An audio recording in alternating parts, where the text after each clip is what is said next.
Good morning. Phil Davis, Ancestry Lands, ancestrylands.com. Title of this video is very short and sweet. You got a decision to make. It's imperative now more than ever that you make the decision to get started. No more waiting, no more procrastinating, no more looking for someone else who looks like they may or may not help you.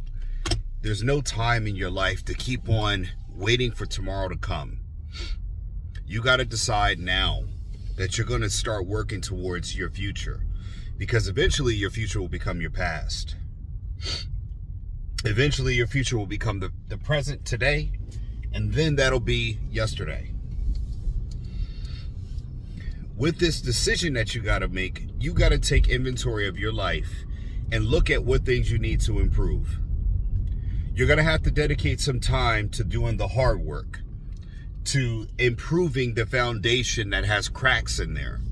Now, some of the foundational cracks might have been generational cracks or curses that you've inherited along the way.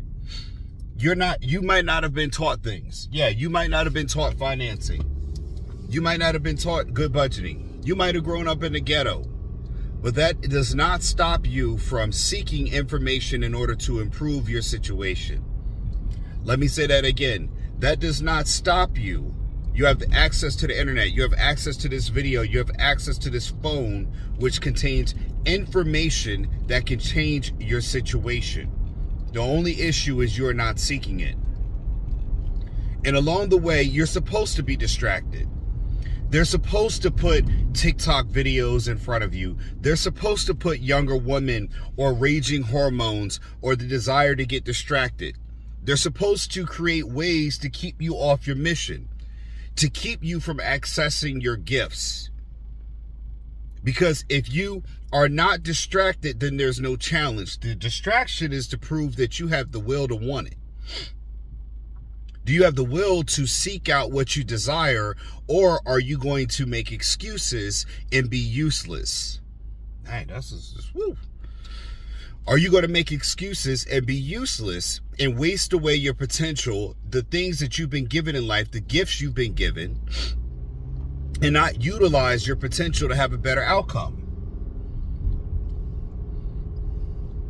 You don't have a plan. You're planning on taking the day as it comes. Well, the day's going to come and the day's going to go, and then there's going to be another day. And eventually you're going to have days upon days of the same old thing, which is life building up more force against you and you not moving any of that force out the way. I'm here to motivate you and put a fire beneath your behind at the same time, because again, you're wasting your life away. Now, if you're a person that's watching this video, many of the other videos that I've put out, you're getting the mindset to at least keep you on task. This is your daily mental nutritional diet to keep you motivated and moving forward, to keep a fire underneath you, because believe me, even for myself, some days I don't feel like making videos. Some days I miss an opportunity to do a video, to talk about something I'm thinking about. Some days I've got to take notes on titles or topics that I want to discuss while I'm driving, because like today I came up with two things that I was like, man, those are great things that, wasting away your gifts that have been given to you, those topics I'm not thinking of, or I don't write down, and I miss my own opportunities to have a further discussion. And the point of this video is to motivate you, to keep you moving forward, because again, we have motivation when we get started, but it takes, to start a fire, it takes different energy than it is to maintain a fire. If anything, it takes more energy to maintain a fire than it does to start it. Because to start a fire, the only thing you need is a little kindling. You need a spark, and that's it. To maintain a fire, to keep you warm over it at night, you need logs and you need a lot of inventory in order to sustain warmth. And that's what it's going to take to be motivated. You need the same kind of, you need logs now. You need these mental videos, these 10, 15-minute videos. These are logs to keep your fire going, to keep your mind focused on the task at hand, because it's easy to get distracted. I'll give you one too. Sometimes I have to get myself out of watching, short videos. I love taking time off to rest my mind.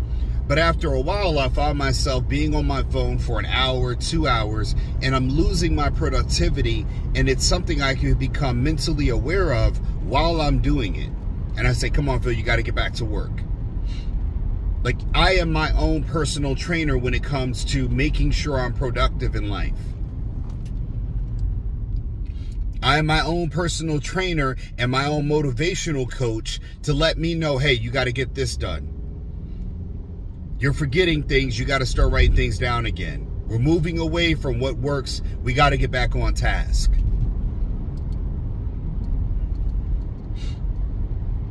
You're gonna need motivational videos like this to keep you motivated along the way, because on the journey you get weary. Yeah, I've been on this land journey for so long. It's not all highs and it's not all lows. Sometimes it's just level. Sometimes it's just the same thing every day, maintaining, keeping up with the same video posting, making videos, selling properties. It's nothing exciting after a while. It just becomes the mundane. That's what a lot of days are in life, and in business too as well. It's just going to be the same thing every single day, maintaining the status quo. Some days you'll have a big deal come in, and then every day will be mundane after that. It'll be level.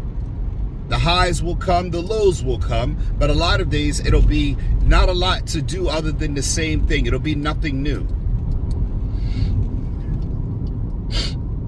And that's where the mind gets weary. You get lazy, mentally lazy.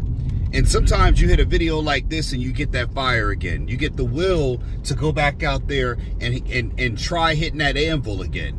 Taking that iron to that hot steel, and you get motivated again. But again, what you got to do in that time is strengthen your defenses. Look at what you're doing in life and say, hey, what can I get rid of? One of the things you can always do is you can go through your finances and you can trim the fat. Shout out to this gentleman named Ken Vacant, man. He used to always tell me that when I was in my 20s. He said, Bill, trim the fat. And trim the fat is the waste in life, the meat you're not going to use, the things you're not going to consume. I got all these kind of subscriptions, and they're business write-offs too, but it is still waste. It is things that I'm not utilizing in my life that I could get rid of. You can go through your closet, get rid of clothes you're not utilizing. Learn to edit out your life and filter out your life. You know why I do that?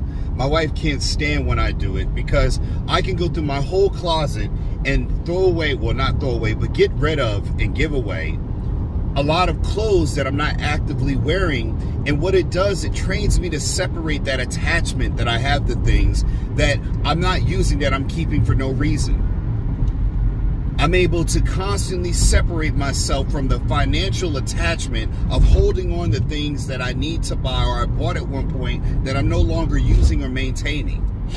It's a test for yourself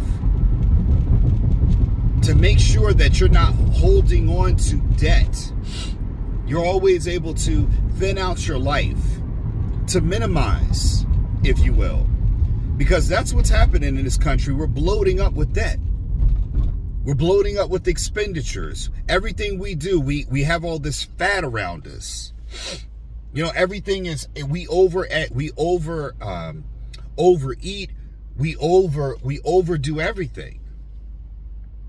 And what you don't get to do is you don't get to minimize and thin out.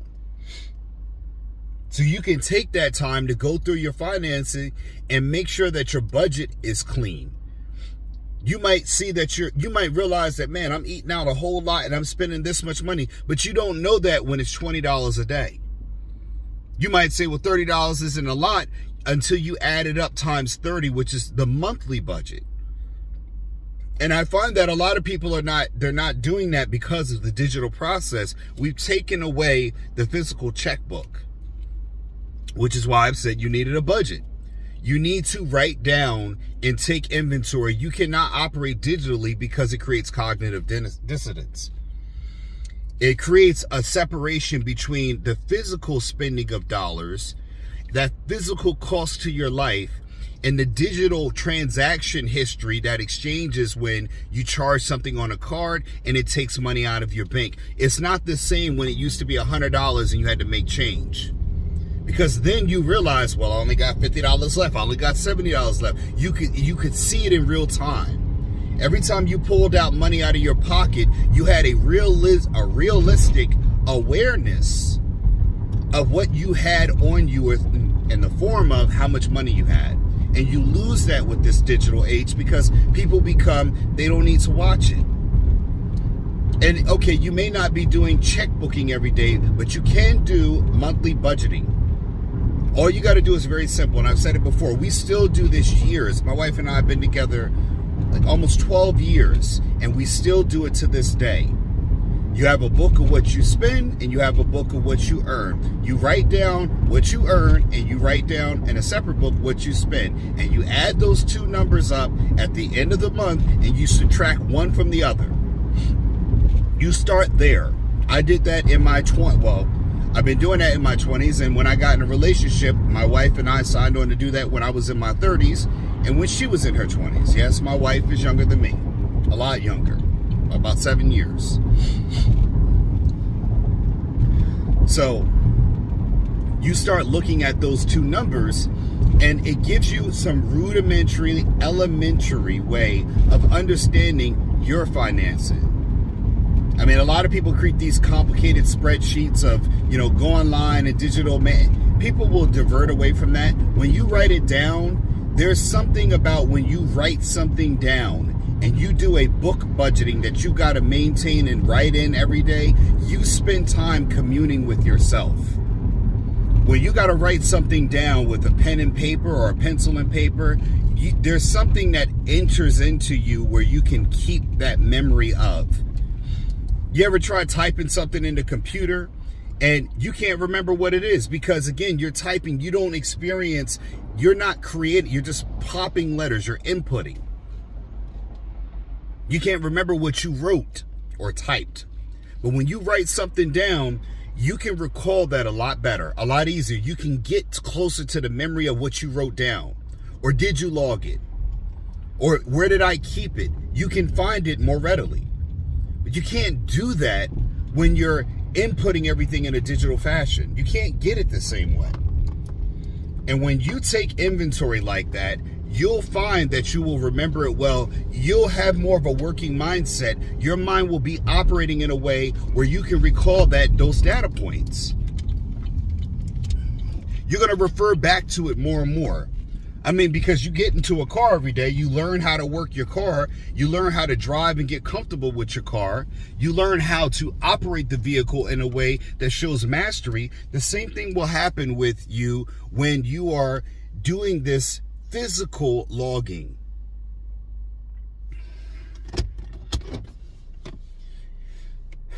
Like I said, you got a decision to make. Now, you can choose to ignore this video. You could choose to just say whatever, and it eventually catches up with you. The decision you make, when you don't make that decision, it will have effects on your relationship. It will have effects on, and when I say on your relationships, I mean that, again, if you have somebody, I always talk this about with women. If you find the man you want wants something from you. It's not just I'm going to order a man from McDonald's and then I'm just going to consume the man and he's got to take everything that comes along with me. It's not just your beauty that a man is going to look at and analyze. It's not just your physical looks that he's going to look at and analyze. After some point where relationships to me break down a lot of times is when a man is able to look past that physical frontline imagery and look into how your life presents itself. And the same thing should happen with a woman when she's able to look past him being 6 foot tall, 6'6", and all the other attributes. He got dreads or cornrow or whatever else, or he's Chad Pennington with chiseled jaw and 6-pack abs. Again, life becomes harder when reality sets in. And when it does is when you look at a person that has bad spending habits. They got poor financial management. When life comes in the way and you require more than their looks. When you require more than their looks, life's going to start changing and it's going to get real. It's going to become a lot more difficult for you to look at and go through life and ignore that they're good looking, and you can ignore the fact that they can't budget. They spend too much. They waste money. They can't help you when life requires, ultimately what life requires of us all, for you to make that decision, for you to do the hard work. And when you see, man, this person ain't motivated, then that's where women look back on their life and they're saying, man, I should have made a different choice. Or a man said, I should have never been with this woman. And it's not to say that women or men are bad. It's just you don't vet people because you don't look past what's on the surface. You don't ask the hard questions because you don't want to make someone feel uncomfortable. Well, your life's going to feel more uncomfortable as you get older and you go along. And you can't rewind back the hands of time. Which means that every day you have a forward decision to make starting today. You got a decision to make, whether you're going to go down in the description section below and get my book, Getting Dollars from Dirty, Beginner's Guide to Vacant Land Investing. Or you can go to Ancestry Lands, again in the description section below, and get yourself some property to start building up your real estate ownership. But a lot of people are going through making the same decision every day, which is a decision not to make a decision. That is a decision too. So again, folks, make the decision to make a change. Make the decision to start working and taking inventory in your life and cutting out the fat. Trim the fat, man. And it's going to be hard. It's going to be tough. You're going to feel like you are going to suffer, and I guarantee you won't. Because here's the trick part of it. I'll give you this before I go. You didn't have it before you bought it. You didn't have it at some point and you did without it. The only things that you have the second that you started on this planet are the same things that you need regardless of whatever your situation is, like air, food, water, shelter, protection, right? At some point, even if it was being provided for you, you did not all have all the things that you have now. Those are the things you put in your life, those distractions. And if you take away one distraction, I guarantee you'll be more focused. So now, make the decision. Make sure you like, share, and subscribe, folks. I am Philip Davis. I hope you've been educated, enlightened, and least of all entertained. Make sure you go to the description section below and click on those links. Support me by getting my book, Educating Yourself and Making That Decision. Or go to AncestryLands.com to get yourself some property. Start owning, because remember, folks, you either own property or you'll be owned as property. Phil Davis, Ancestry Lands, and I'm out. Peace.